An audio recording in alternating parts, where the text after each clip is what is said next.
bercahaya apa aja yang ada di sekitar kita? Ayo.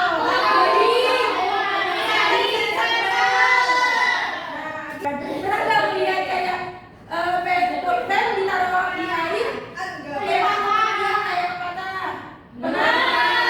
Nah, itu juga salah satu sifat cahaya. Nah, tujuan pembelajarannya yaitu setelah kita bermain ular tangga, nanti kita bermain ular tangga ya anak-anak, kita akan mampu memanfaatkan berbagai sifat cahaya beserta contohnya dalam kehidupan sehari-hari. Nah, melalui kegiatan diskusi kelompok juga kita mampu menganalisis sifat cahaya serta bagaimana itu proses cahaya masuk ke dalam mata kita.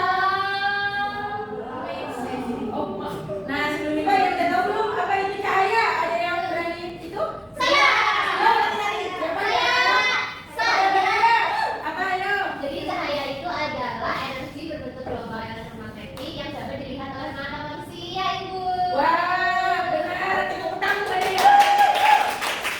Ada yang bisa jawab pertanyaannya ya? Aku. Oke, siap. Nah, di sini ada sifat-sifat cahaya ya. Yang pertama itu cahaya merambat lurus, yaitu cahaya selalu merambat lurus di arah selama nggak terhalang benda. Seperti ini dapat dibuktikan dengan pensil yang masukkan lubang kecil dan juga lurus. Siapa yang bisa mencontohkan nih sifat-sifat cahaya yang merambat lurus? Saya. Masa badai lagi? Badai lagi, badai lagi. Ayo yang mana? Saya, Bu. Ya kan, badai masih jawab kenapa? Kalau misalnya kita pakai senter, terus ada kaca, kita tarik saja dari kaca, enggak, bukan kacanya itu buat jendela. Kan kalau misalnya kita cahaya merambat lurus dari belok-belok. Nah, itu benar. Selanjutnya itu cahaya yang dipadukan siapa?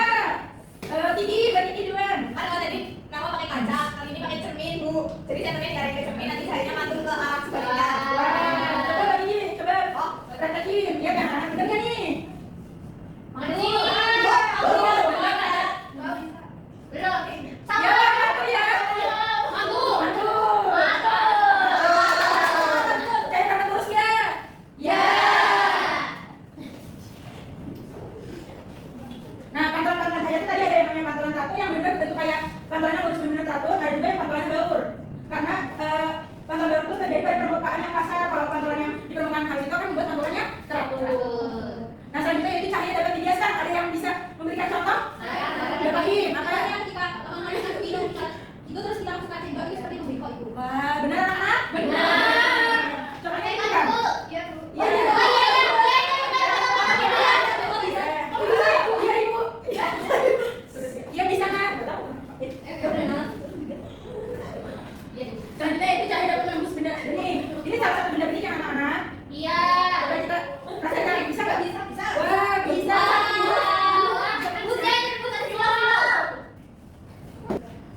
Nah, ada juga bayangan benda yang mana bayangan benda itu terbentuk karena cahaya itu terhalang benda yang nggak tembus cahaya. Nah, manfaat sifat cahaya itu bisa digunakan di kehidupan sehari-hari ini. Contohnya apa? Periskop, lampu sorot pas malam hari di jalan, kamera, mikroskop dan juga kaca. Nah, ibu ingin mengajak 5 orang untuk bermain bersama ibu.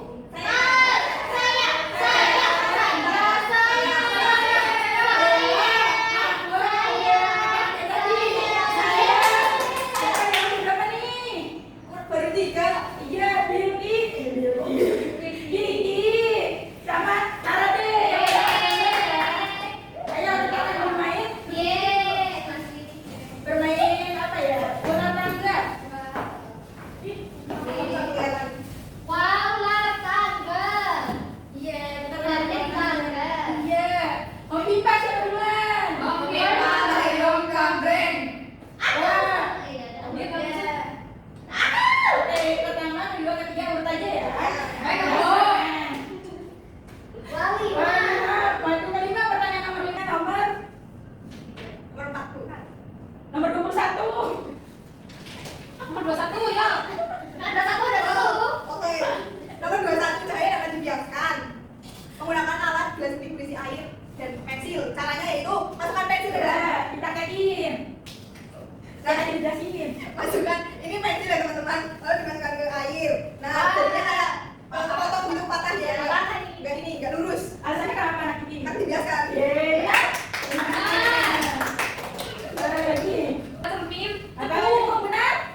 mendatar ya guys ya. Nah, mendatar itu nomor 2 tuh, dibaca kita yuk. Ketika cahaya menaik terbit, cahaya tersebut akan dipantulkan. Apakah benar? Terus selanjutnya nih teman-teman ini. Nah, selanjutnya itu nomor 5. Cahaya tidak dapat menembus benda gelap. Sembilan, cahaya bisa dibiaskan atau digerakkan. Yang terakhir, pelangi terbentuk karena cahaya matahari yang diuraikan. Betul kan? Mereka sudah berani maju ke depan. Dikasih apa anak-anak? Dikasih B, kasih O, kasih B. Wow, keren! Wow, keren!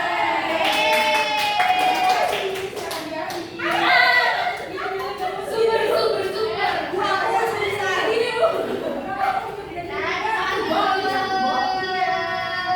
Masih Bu.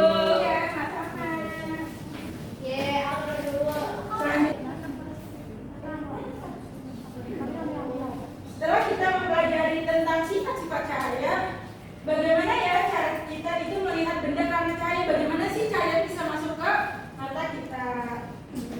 Ibu kelihatannya kayak kalian sudah tidak semangat. Ayo kita fokus dulu ya. Fokus. Bapak ini silakan. Tepuk fokus.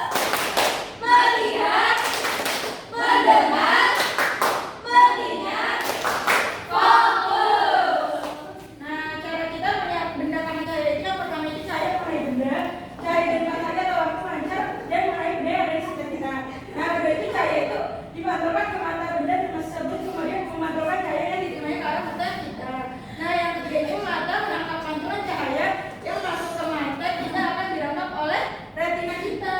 Nah, yang keempat itu saraf mata mengirim sinyal retina lalu mengirimkan sinyalnya melalui saraf ke otak. Dan yang kelima, otak kita akan menerjemahkan nih bagaimana sinyal tersebut sehingga kita bisa melihat bentuk, warna dan ukuran benda. Oke. Selanjutnya yaitu waktu pengajaran. Selanjutnya yaitu kita akan mengerjakan evaluasi nih untuk mengukur seberapa pemahaman kalian. Nah, tapi ini masih kelompok yang kerjanya sendiri-sendiri ya. Baik, Bu.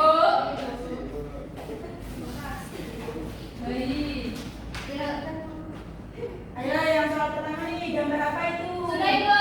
Ditulis ya. Baik. Lanjut Bu. Lanjut. Nomor 2. Sudah, Ibu. Nomor 3. Sudah, Ibu. Nah, nomor terakhir. Sudah. Jangan lupa tulis nama ya. Baik. Ayo udah. Sudah. Kumpulin, Ibu akan nilai ya. Baik, Bu. Baik, Ibu. Makasih.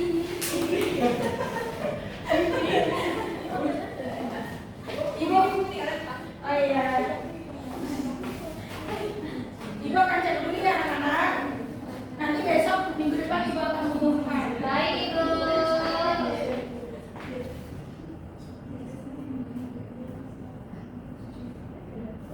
Nah, alhamdulillah kita sudah memasuki akhir pembelajaran.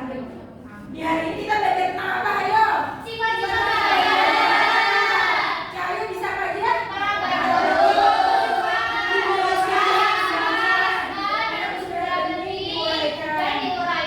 Ibu mau satu orang untuk menjelaskan bagaimana cahaya masuk mata kita. Wah, karena Mbak Nini udah paling semangat. Silakan Mbak. Jadi cahaya yang berasal dari benda masuk ke mata melalui kornea, kemudian melewati pupil yang mengatur jumlah cahaya yang masuk. Cahaya selanjutnya difokuskan oleh lensa mata akhir jatuh tepat pada retina. Di retina, cahaya dibuat menjadi sinyal dan diteruskan oleh saraf optik ke otak. Otak kemudian mengolah sinyal tersebut sehingga kita dapat melihat benda dengan jelas dulu. Benar anak-anak? Benar. Terima kasih. Terima kasih. Karena kalian sudah semangat untuk pembelajaran hari ini. Selanjutnya yaitu kita tutup pembelajaran ini dengan doa. Sebelum itu Ibu ingin memberikan tugas kepada kalian untuk coba kalian amati nih kegiatan apa saja yang menggunakan cahaya di lingkungan kita, serta juga kan budaya-budaya contohnya tuh kayak di wayang. Coba kalian tanya kepada ayah ibu kalian bagaimana